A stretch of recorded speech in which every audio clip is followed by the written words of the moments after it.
Recently had a farewell for a CEO, great person, great leader. And he spoke about a number of things he was proud of, but one of the things he was most proud of that he'd been in three different CEO roles, big businesses, and within every role, he appointed, or rather, the board appointed an internal candidate. Now, it doesn't mean they didn't do an external search, but they appointed people internally because they were ready, they were willing, and they were able to do the CEO role. That is great leadership development. That is something really to be proud of. So, what are you doing to develop your leadership pipeline? I love the concept of thinking about different levels of leadership. For example, it might be different in your organization, but overall it goes like this. First of all, you're leading self. Then you might go into a smaller team role.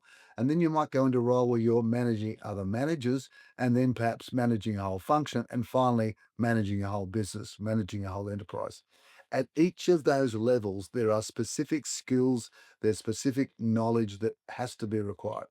And you know what? There's also fundamental knowledge that's required no matter what the level, no matter what the role itself. So what are you doing to make sure there's a successor for your role or developing a leadership pipeline overall? Well, the first thing is uh, identify two or three people in your team that could take your role. And if you can't identify two or three people, then when you need to replace someone in your team, you really need to be thinking short and long term. Can they do the current role that's required? And are they a possible successor? Next thing is think about the different levels of leadership. First of all, you might have someone who's obviously we all lead ourselves as an individual contributor. Then you may go on to manage a small team. Then it might be you're a manager of managers, and then you're leading a function, and ultimately possibly leading the whole enterprise.